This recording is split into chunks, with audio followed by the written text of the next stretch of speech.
Evolution has ended. We control the sound. It's time they all got down. Yo, what's up? Nothing. What's up, man? How's it going? Pretty good, bro. So, what is this? This is basically podcast 1. Actually, podcast 0. We're trying to get this thing going for you guys. I thought it would be a good way to connect with everyone and vent out. Yeah. pretty much. So swag, Desiyon ka swag. Basically, I got this track in this really hot show right now, Mango's season 2. It's been a privilege. I got to see my own song on a channel on national TV, which I used to watch myself back in the day. It was really great. You heard the track. How'd you like it? It's dope. That's awesome. I'm gonna play it for you guys. You'll get to hear a snippet of it till what you actually hear in the show, and then I'm gonna cut it out, and we'll have an official release on the Mango's page, and then I'll give you guys a link to the YouTube video as well. So here's the song, and let me know.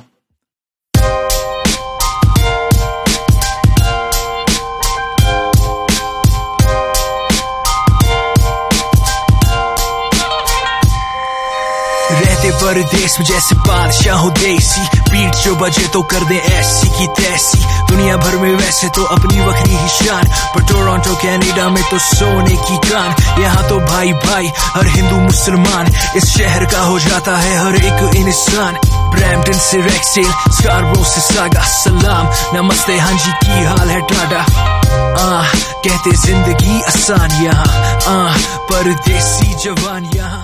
Oh, that's awesome, man. I'm loving it. I love the flow, man. Love the flow. I know you don't usually do rap. What was that like?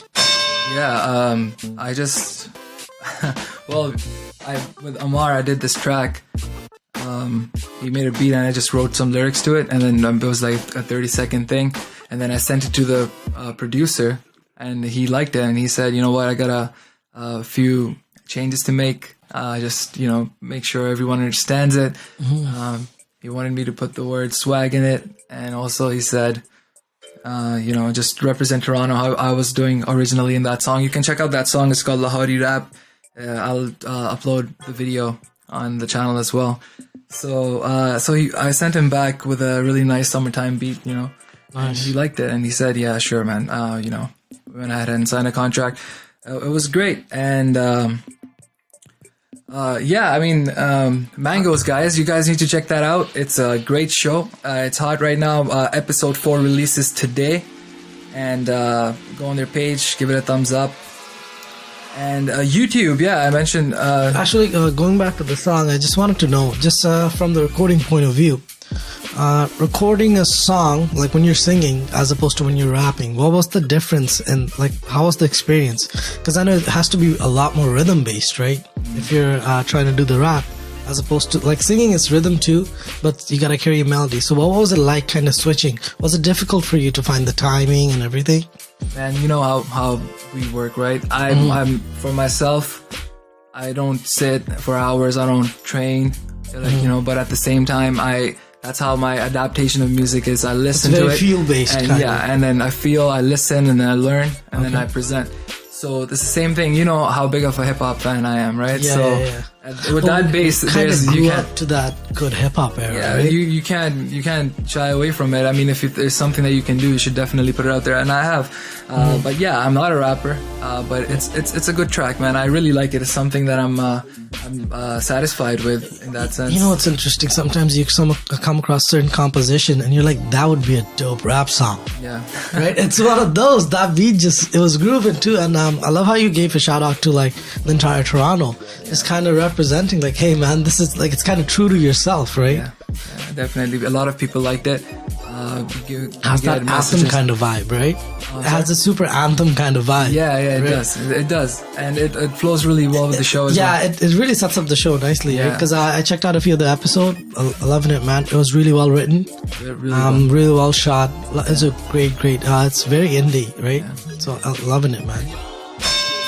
Speaking of dope music, Luke Cage had the sickest tracks. Oh my god, they brought Faith Evans back. Have you seen? I think it was the 3rd episode. They brought Faith Evans back. It was so good. And you said all of them are actually from Harlem. They're all Harlem. All the bands. Yeah, everything. Really well done.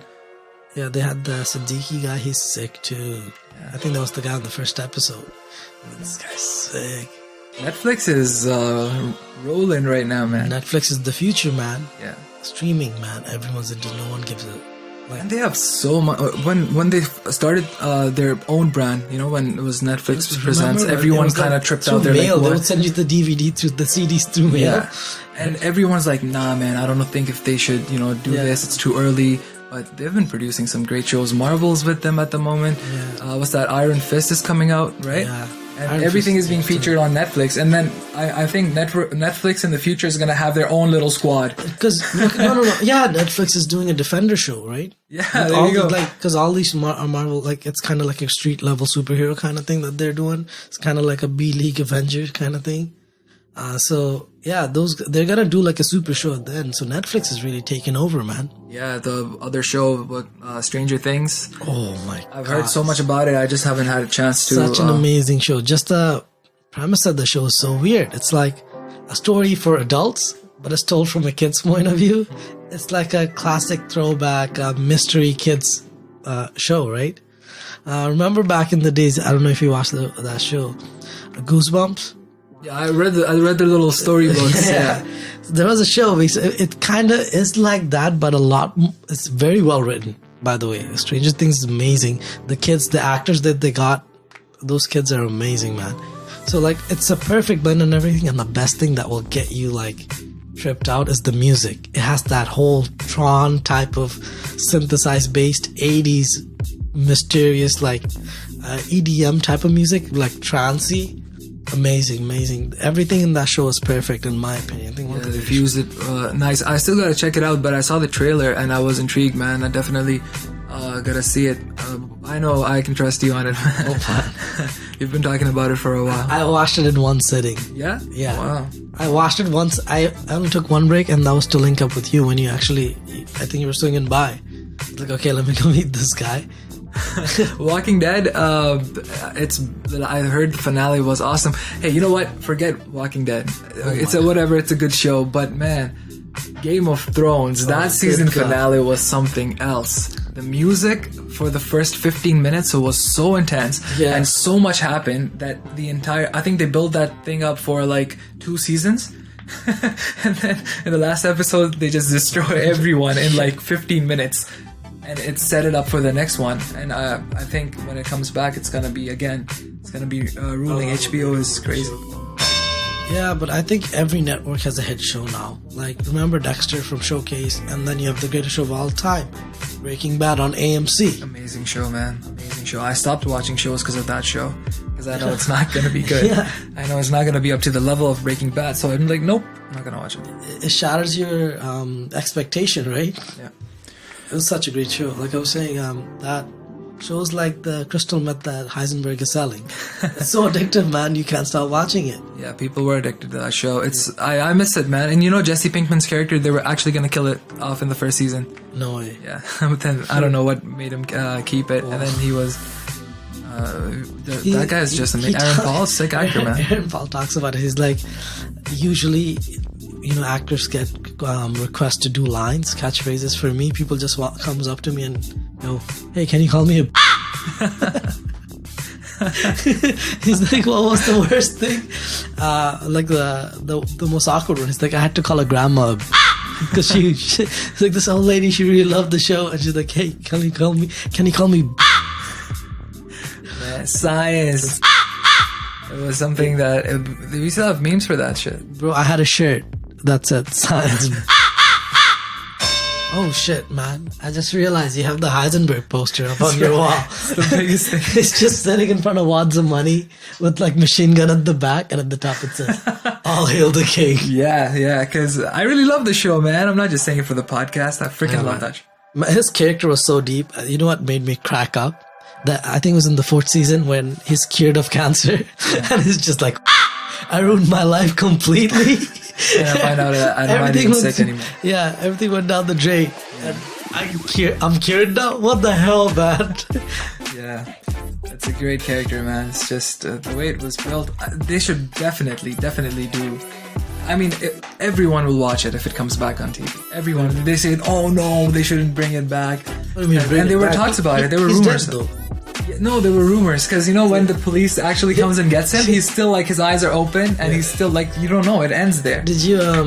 There was someone did a Reddit article where they're like, "What if?" Have you ever watched that show? What's the show back in the days he did? Where it's this TV set, Malcolm in the Middle. Have you ever watched Malcolm in the Middle? Yeah. Bryan Cranston was the dad. Yeah. So they're saying how, what if he went under witness protection and that was the family they gave him? Like that's how Walter White starts again. That's his life after, because if you watch the show, he's always frustrated and everything. Seems like a guy who had a hefty past. And he looked similar too because I think he had a mustache in the older show. I'm telling you, he should have been Lex Luthor. He could really pull it He off. should have been. I was so Like, disappointed. honestly, you just say Lex Luthor and you just picture Heisenberg. Yeah. Right? And we all know who else could have played it. We won't say it on the podcast. Only a few close friends know who we're talking about. Yeah. But there's so many shows these days. You know which track is dope? And I really heard it after a long time. And I'm like, hey man, did you check out The Weeknd's new track? And I'm like, bro, it came out like 3 weeks ago. I'm like, oh shit, really? The Star by? Star by. Star by. Yeah, it's a good song. Did you see the video? Yeah, good video. Weird. It was good. The drum sample, I know for a fact Daft Punk made It's a that. typical Daft Punk. Like, not typical, it's just like you could tell. You don't really need to know who it's produced. As long as you hear it, you're like, oh, that's Daft Punk. And even they use like vocoding so perfectly with the vocals of the song. It's like they have a signature thing. Yeah. And then they did that with the harmonies with his voice. What's his real name? Abel, right? Yeah. There's two guys, right? No, Daft Punk is two dudes. no, I'm talking about The Weeknd. Oh, yeah. I don't know. It's Abel or Abel or something. Bell, yeah. I think it's Abel. It's from Scarborough, right? Yeah, man. Props representing the guys. He's killing it, bro. Yeah. All top 3. I think Drake, Bieber, and Canadian. yeah, I think they're always on top 3. If anything, they just keep switching. Yeah. So that's amazing. All of them are Canadian.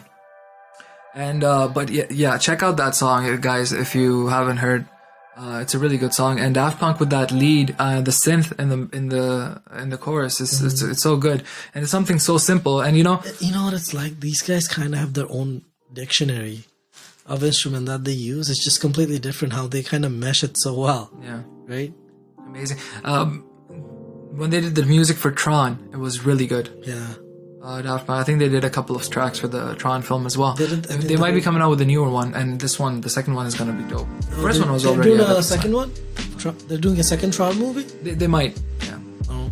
I thought, like, last time I checked, they were having trouble getting greenlit. Like, the studio doesn't want to make it. I Cost them think so much. yeah, it's It was done well, though. Yeah, it's a I liked how they did it, because have you seen the one from the 80s? no, but it was the same actor, the guy who played the father, right? Yeah, I think it was Jeff Bridges. It was Jeff Bridges. Jeff Bridges, yeah. Yeah. He, the original one was so weird. It's like just dude in like white costumes. It just looked like he walked in the worst part of ComicCon, right? Because people go dressed up like that at ComicCon. ComicCon just happened, like I think 2 weeks ago. Really? Yeah. The Toronto one? Oh no, I think it was in LA or something. I don't know. The New York one just happened. Those things are live. I want to go to one, man. Yeah, a lot of people. Someone was doing a count on Snapchat, and they did like 153 Harley Quinn counts at Comic-Con. Everyone knew every other girl was gonna dress like Harley Quinn. Of course, this year and Halloween, it's gonna be Harley Quinn and the Joker back again. Yeah. This year, that's what's gonna be. Remember that phase where everybody wanted to be Joker? everybody's screen, desktop Yeah. walls, wallpaper. Like, so Harley Quinn's the trend of this year. But yeah, Man, they really messed up. I think they shouldn't feature Joker in a Batman movie. I think they should feature Batman in a Joker movie, a solo movie. Because even the guy who played it, Leto, he said you can make a whole movie out of the footage that we shot for. They cut off 10 minutes of your footage in the movie, but I guess that's what it was. Oh, he said over an hour. They kept, he said over an hour of footage that can actually be a solo movie on its own. Yeah. So instead of them investing in a Batman movie, that's exactly what the studio wanted to do. I guess that's why they cut off so much from the Joker. It was supposed to be just a cameo, right? But they shot so much. They wanted to have Joker in the movie, but then last minute they're like, we're not gonna have Joker in the movie. We could use the Joker for something else. Yeah, I think he has something bigger. It was a call from like and they haven't told the characters yet or something. Exactly. I think that's what they have, probably better plans. Yeah, because I know they're bringing in Deathstroke and stuff for the Batman movie. They're taking. Did you see that Twitter, the GIF? I think someone just posted a GIF of it, like leaked out. Oh, that Ben Affleck did it. He did it. Yeah. Oh yeah, while he was editing and whatnot. Yeah. Right? Yeah, that looks dangerous, man. That thing looks dangerous. They got, I think, who was that? Joe Manganiello. He's gonna be playing it, but I don't know. Things are coming out good for DC now. DC is good. Reviews though. Yeah, they do get bad reviews. Suicide Squad, people talk a lot of shit regarding it. I love the movie. I thought it was good. I watched it twice in the theaters, man. Dude, the movie was, I think they wrote the script in 6 weeks. David Ayer wrote the script in 6 weeks. He had to flesh out so many characters. And the way they did the origin scene is pretty awesome. They kind of wrapped everything up. I thought it was well done, but there was no heavy climax in the story, right? It was very vague. I guess that's why people didn't like it, but I looked at it as like introduction. It's like Arkham Asylum kind of story. So, they had to do it like that. So no, it was good. It was good. I don't trust Rotten Tomatoes anymore, though. Yeah, Rotten Tomatoes. By the way, you know what's a gem of a movie? I'm not sure if you've seen it. It is what it is. John Wick.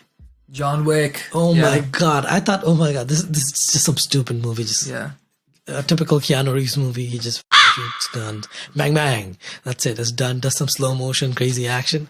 Then I started watching the movie. It's so sad. It's like dog died. They killed the dog. Theon Greyjoy killed his dog. Yeah, I know. I first saw the first 25 minutes. It was a good movie. I haven't seen it. He's not the boogeyman. He's the guy you call to kill the boogeyman. I'm like, dope. That's a mic drop. And that's his dad or something. He slaps the living shit out of him. Yeah. He's like, you don't know who you freaking whose car you robbed. That was John Wick, man. He used to work for us and shit. You don't wake him. But yeah, I want to see I just saw the trailer for it. Looks amazing. He took 3 months of arms training. Yeah, I think they had a video of that too. Yeah. He was running through the range with shooting around and shit. I was like, yeah. And the second film, John Wick 2, this trailer release. Did you check it out? Yeah, it just came out, I think. That's what I was talking about. Like a week ago, I think. Yeah. Man, it looks awesome, man.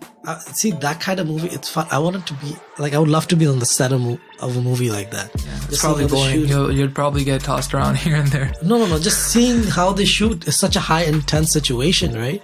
Yeah. Every person that does film behind the scenes, they say it's not a fun process, man. It's not. It's freaking tedious. Yeah. You have to set up. That's why. See, this is for me convenient, having to sit back in the studio, just talk, about stuff. But respect to the actual people that take the time out and do this. I know Shavir, my brother, he's mashallah, is doing great.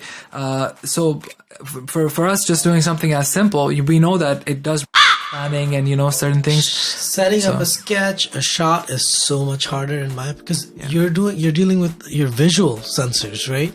So if I imagine something, or if we write a story to something, I have to make sure it comes out exactly as I see it in my head, right? And it has to grip the viewers visually. Everyone attracts to everything, right? That's the first thing, right? What we deal with as musician is more of the audio sensory, right? It just has to be clean, nice sounding. Those guys, it's all about the visuals. So the lighting, to the pacing, to the angle, it's crazy, man. I don't know how they do it. Yeah. So I would love to see the whole process, just being live there. How intense? Because every time they say action, they have to crank up their emotion and just kind of go. roll with the punches, right? So I don't know. I would love to be in the behind the scene process for that. All right, guys. I think we're gonna call it a podcast here and just head out. Got things to do, man. Long day ahead. Yeah, going to work? Yeah, man. Gotta go make that dough, though. Yeah, you go do that. I'm gonna be chilling with my niece. Good job, man. Freaking, that's the life right there. Yeah, bro. Getting some time with family. Anyways, man. Peace out. Yeah. Peace out, guys. Just a reminder. Actually, the cool music you hear in the background, it's The Count. He goes by The Count. Amazing producer. Hailing from Montreal, ruling in Toronto. Amazing. Check his page out. I'm going to put it in the description. And let me know if you guys like this. We're going to continue to do some podcasts. Maybe have some guests over. And just talk about different stuff. Keep you guys updated with what's happening. Have a wonderful day. Thank you so much, guys. Peace.